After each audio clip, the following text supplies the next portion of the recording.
प्रेमियों, हाँ हाँ जी। जी।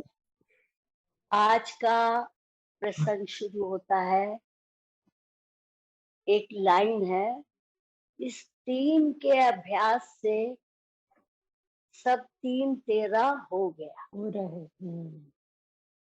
इस टीम के अभ्यास से सब 3-13 हो गया। आप लोग सोचोगे कि इस लाइन का क्या मतलब हुआ, समझ में नहीं आएगा कि टीम के अभ्यास सब 3-13 हो गया कि सारे लोग, प्राणी, सारे जीव 3 चीजों में घूम रहे हैं। सबका जीवन 3 चीजों के आधार पे चल रहा है।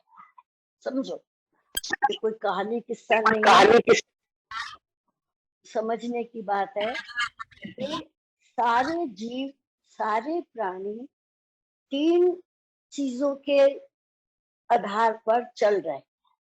हर चीज पहले हमने एक दफा बताया था, 3 ताप होते हैं, उस पे खोला था। हाँ जी। 3 ताप, नेचर के ताप, भौतिक शरीर के ताप और दिमाग के ताप। 3 तापों पे खोला था हाँ कि जी। इन 3 तापों से सारे प्राणी अफेक्टेड होते हैं, कोई बच हाँ नहीं जी। सकता, होते रहते हैं। तो 3 ताप हो गए। ऐसे ही 3 अवस्था होती है हर प्राणी की, हर इंसान की 3 अवस्था, जागृत, स्वप्न और सुषुप्ति। दिन भर जागते हैं, फिर सो जाते हैं, उसमें भी निरे सपनों की दुनिया में जागते रहते हैं, घूमते रहते हैं।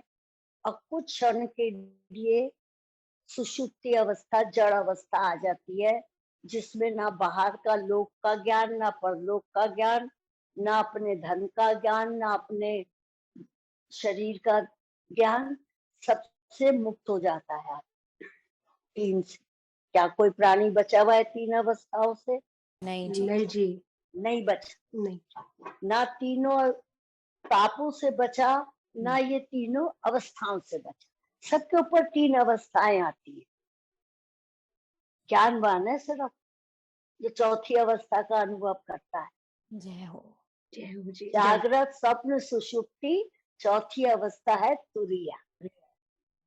तो हम तो इस समय सारे जीवों की बात कर रहे हैं, तो हम तुरिया की बात नहीं छेड़ेंगे।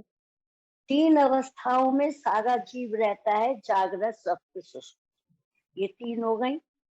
सबके पास नेक्स्ट विषय है 3 प्रकार की दृष्टि।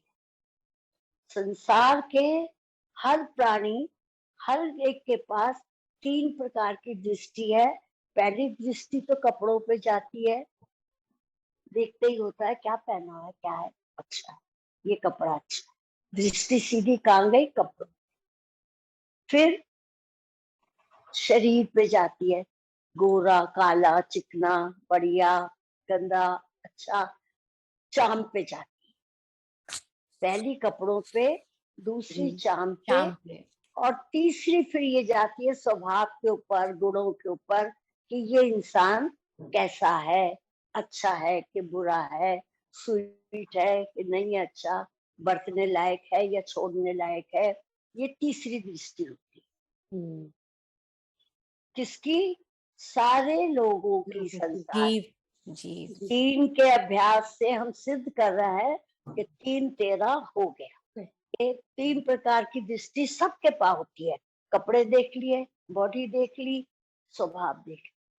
चौथी दृष्टि जो होती है ज्ञानियों की, जो आंखों में देखता है देखने वाले को। आहा। हाँ। क्या जय हो बात। जी। चौथी दृष्टि ये संसारिकों की नहीं होती, इसलिए हम तुरिया की और चौथी दृष्टि की बात नहीं करेंगे। आज हम संसारिकों की बात कर रहे हैं कि इस 3 के अभ्यास से सब 3-13 हो गया, कि 3 के चक्कर में सब घूम रहे हैं, अपना जीवन बिता रहे हैं। गीता में भी एक लाइन आई है, क्या जी? ये त्रिगुण देवी घोर माया, अद्भुत महाबलवान है।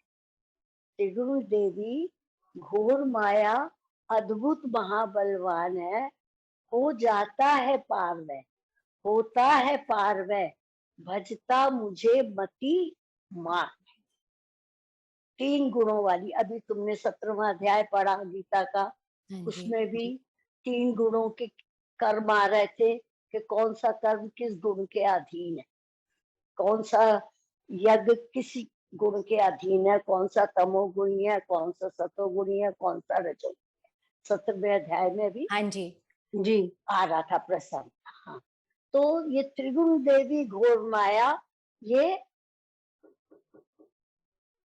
ऐसी ही है, इसके अंदर 3 गुणों में ही सब चल रहे हैं, हम्म, तमोगुण, रजोगुण रजोगुण और सतोगुण। सतोगुण।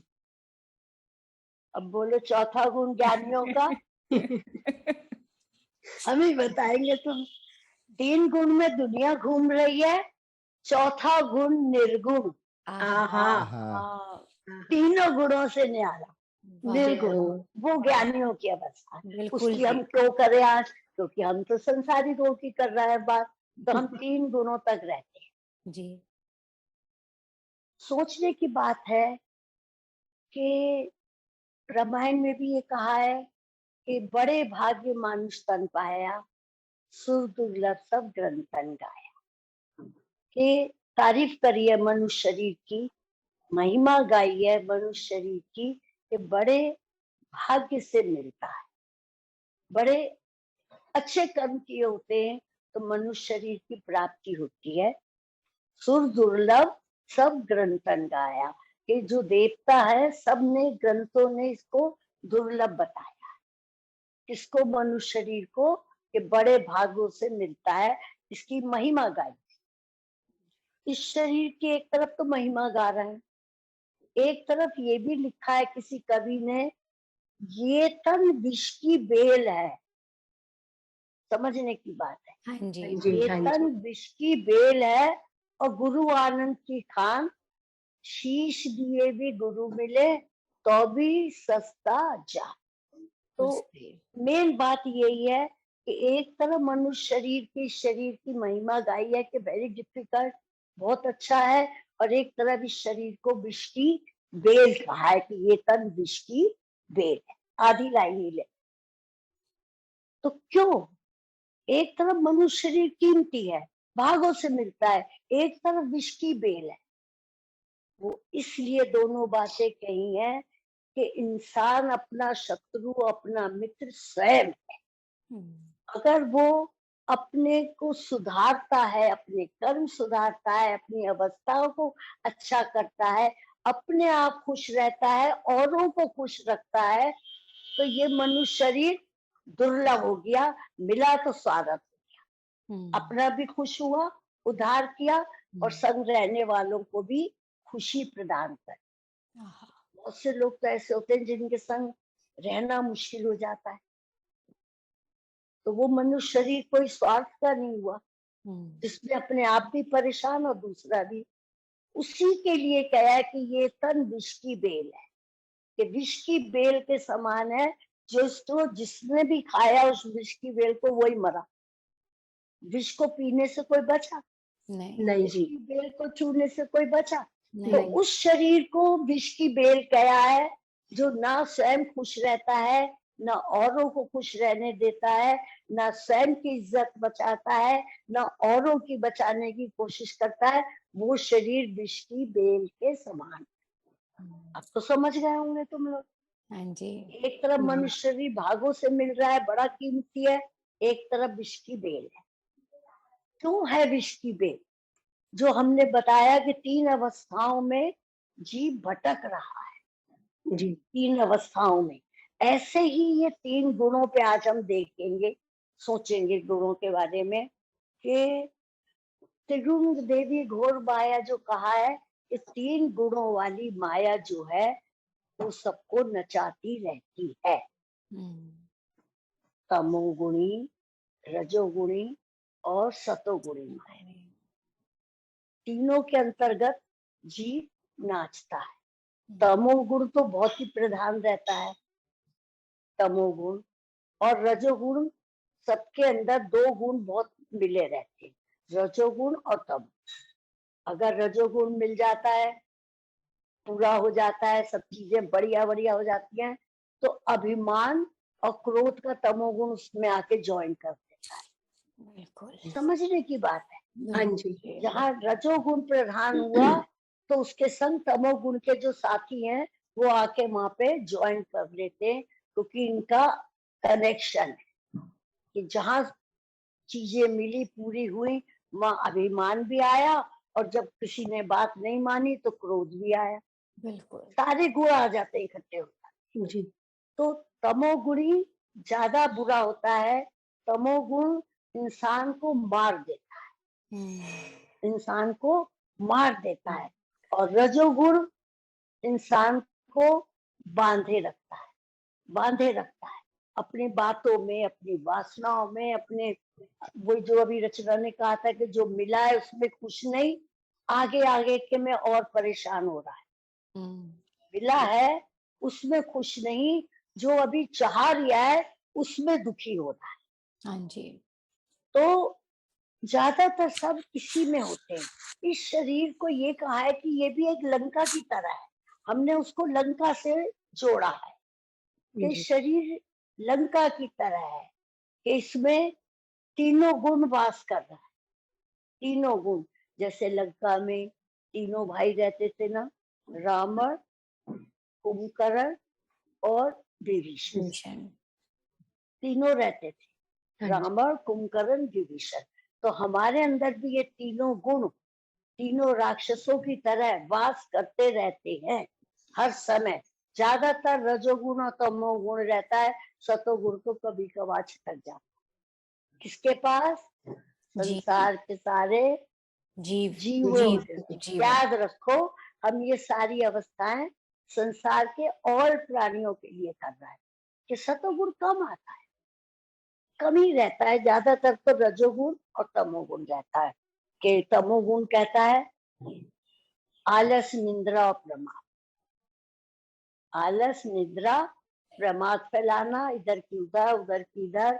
तमोगुण अंधकार का है, तम मीन्स अंधेरा। हाँ जी। तमोगुण अंधकार लाता है, बुद्धि में अंधकार, जीवन में अंधकार।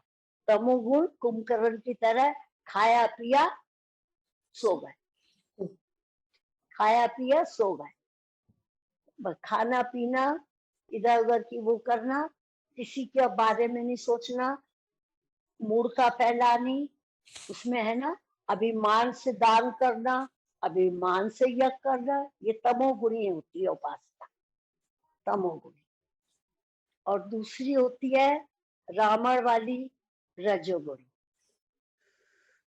रजोगुणी तो सब कुछ प्राप्त होने में, सब कुछ मिला, सोने की लंका, सोने का घर किसका हो सकता है, पर ही गॉट इट, सोने की लंका मिली, लेकिन फिर भी सुखी नहीं था, सुखी नहीं था। रजोगुण होने पे भी सुखी नहीं था। तमोगुण, रजोगुण कहते हैं, इसमें रामायण में कहीं पे आया है प्रसंग कि जिस समय इन तीनों भाइयों ने तप किया है, रावण, कुंभकर्ण और विभीषण ने, और इनका तप पूरा हुआ, और इनसे पूछा गया कि भाई वरदान मांगो, क्या मांगते हो? तो कुंभकर्ण ने तो ये कहा, सोना, खाऊं पीऊं और 6 महीने के लिए सो जाऊं, नो डिस्टरबेंस, नथिंग, कोई मेरे को तंग ना करे, मैंने सोना चाहता हूँ। मुझको तो सोने देना चाहिए। समझ गए? सोना चाहता हूँ। रावण ने कहा मेरे को भी सोना चाहिए, ये वाला सोना नहीं, भाई मैं आज तो सोना, तो पहनने वाला सोना, पहनने वाला सोना, जिसके दाम घटते बढ़ते रहते हैं, मुझे सोना चाहिए, सोने की लंका, कि मेरा घर भी हो, किला भी हो, मेरा तो सोने का। उसने सोना मांगा, उसने सोने की लंका मांगी। लेकिन सतोगुणी, सतोगुणी विभीषण ने कहा मुझे तो सोना सोना आप चाहिए, मुझे सोनी सोनी आपकी भक्ति चाहिए, जय हो। मुझे सोना सोना आप चाहे, कि आप मुझे मिले, आपकी भक्ति मेरे जीवन में रहे, आपके प्रति चरणों के मेरा प्रेम रहे, और वही किया उन्होंने, वही किया। तमोगुण ने आलस निंद्रा प्रमाद फैलाया, रजोगुण ने सारे में विषयानंद फैलाया, और सतोगुण ने जब दोनों को छोड़ दिया, रजोगुण को और तमोगुण को जब छोड़ा, तभी श्री राम के चरणों की प्राप्ति हुई। जय हो। छोड़ दी, लंका छोड़ के, हाँ जी, छोड़ के जब विभीषण चले गए हैं, तब उन्हें श्री राम की प्राप्ति होती है। इसी प्रकार तमोगुण और रजोगुण को हमें हमेशा दबा के रखना चाहिए, और सतोगुण को ऊपर लाने का प्रयास करना चाहिए।